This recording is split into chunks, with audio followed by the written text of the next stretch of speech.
Dear students, you know that in your syllabus, reported speech is the most important chapter in English grammar. It is also known as narration. Some people say that it is also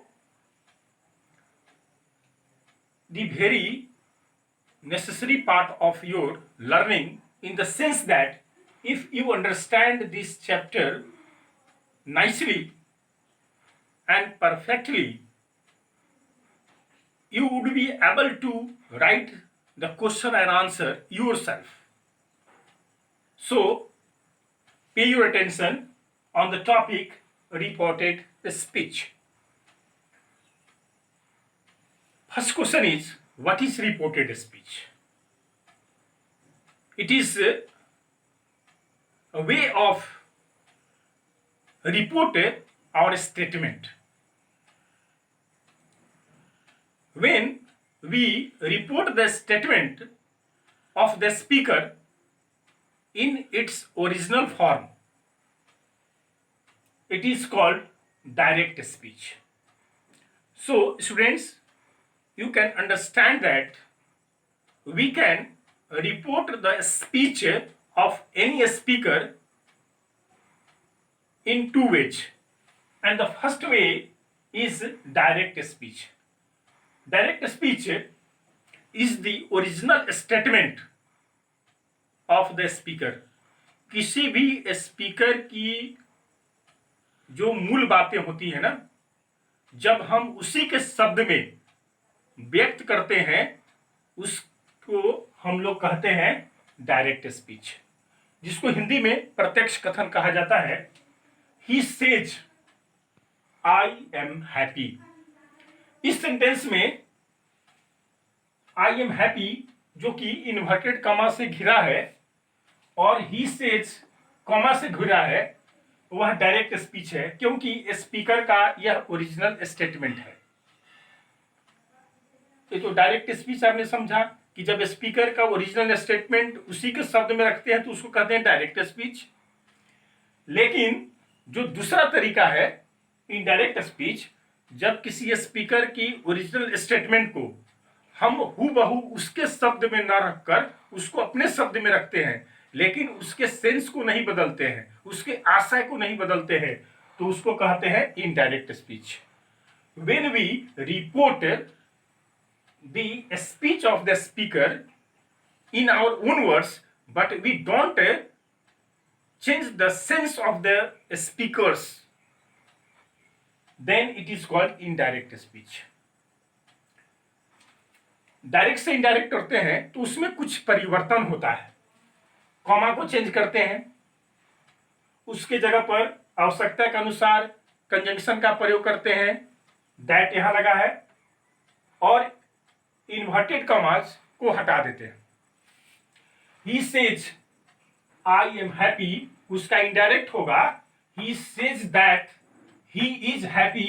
first person बदलता है subject अनुसार, इसलिए ही हो गया. नियम कहता है जब रिपोर्टिंग वर्ब प्रेजेंट टेंस में और फ्यूचर टेंस में होता है तो रिपोर्टेड स्पीच का टेंस नहीं बदलता है. यही कारण है कि आई के अनुसार एम, तो ही के अनुसार इज, टेंस चेंज नहीं हुआ.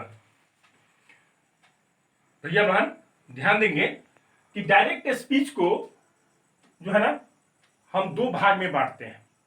एक भाग होता है जो the part outside inverted commas, जो इन्वर्टेड कॉमा के बाहर होता है, जो कॉमा से घिरा रहता है. तो उसके तीन खंड हो जाते हैं, दो या तीन हो सकते हैं. दो कैसे? सब्जेक्ट, ही यहां सब्जेक्ट है, वर्ब सेज वर्ब है, और किसी किसी सेंटेंस में रिपोर्टिंग वर्ब का ऑब्जेक्ट होगा तो वह तीसरा ऑब्जेक्ट हो जाएगा. ऑब्जेक्ट नहीं भी रह सकता है, इसलिए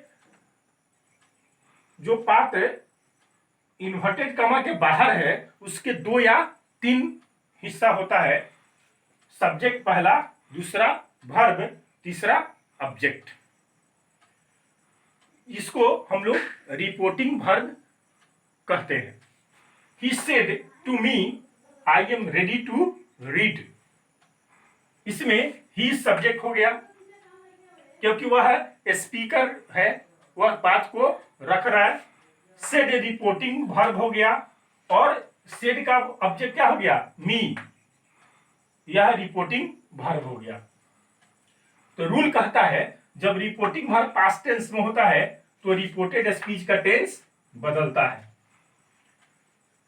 इसको जब बनाएंगे he said to me I am ready to read, तो सेड टू को बदल देंगे टोल्ड में।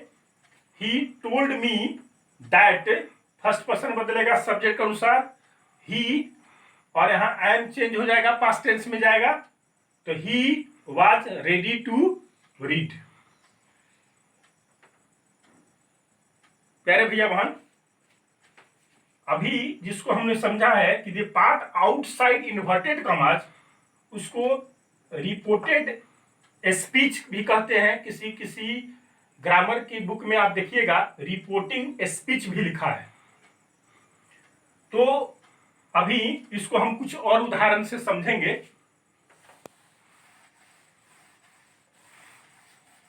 The part outside the inverted commas is known as reporting verb. In some books it has been written reported verb. As for example, he said to her, you are busy now. He said to will change into told.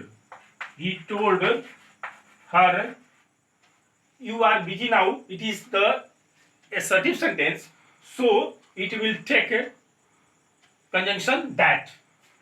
Told her that. You will change according to the object, and her is the object and its subject is she. She, and reporting verb is in past tense, so tense will be changed. जब reporting verb past tense में रहता है तो reported speech का tense बदलता है, second person बदलता है ऑब्जेक्ट के अनुसार। तो ऑब्जेक्ट हर है, उसका सब्जेक्ट क्या हो जाएगा, she. She was busy, now का देन हो जाएगा, नाउ देन में चेंज होगा। तो ध्यान देने के बाद है जो पार्ट इन्वर्टेड कॉमास के बाहर होता है उसको रिपोर्टिंग वर्ब कहते हैं। उस रिपोर्टिंग वर्ब के 2 या 3 पार्ट होते हैं। पहला पार्ट है सब्जेक्ट, दूसरा पार्ट है वर्ब और तीसरा पार्ट है ऑब्जेक्ट। जैसे सब्जेक्ट, तो हम लोग अभी देखे हैं कि रिपोर्टिंग वर्ब को चेंज करना और जो रिपोर्टेड स्पीच है उसके सेंस के अनुसार हम लोग कंजंक्शन यहां दैट का प्रयोग किया क्योंकि ये सर्टिव सेंटेंस है। फिर डायरेक्ट स्पीच का दूसरा खंड है, वह B number, the part inside the inverted commas. जो इन्वर्टेड कॉमा के अंदर होता है उस पार्ट को हम लोग रिपोर्टेड स्पीच अर्थात रिपोर्टिंग स्पीच भी कहते हैं। रिपोर्टेड स्पीच, इसकी पहचान है कि यह इन्वर्टेड कॉमा से, जैसे you are busy now, you are busy now, यह रिपोर्टेड स्पीच है जो कि इन्वर्टेड कॉमा से घिरा हुआ है।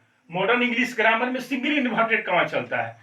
आप पुरानी किताब को देखेंगे उसमें डबल इन्वर्टेड कॉमा दिया हुआ है। डबल हो या सिंगल हो वह मायने नहीं रखता है। आपको यहाँ समझना है, जो पार्ट इन्वर्टेड कॉमास के अंदर होता है और स्पीकर का वह ओरिजिनल स्टेटमेंट होता है, अपने आप में पूरा अर्थ रखता है, उसको हम लोग कहते हैं reported speech.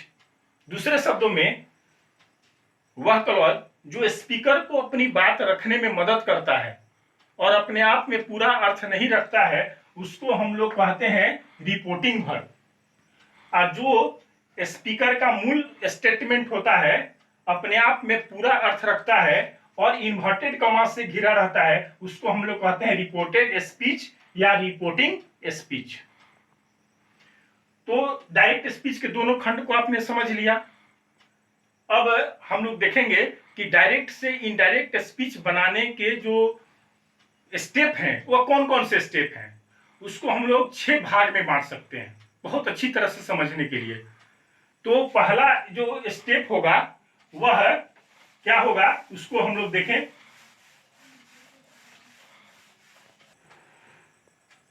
Dear students, you will learn the 6 steps to change direct speech to indirect speech in the second part of my video.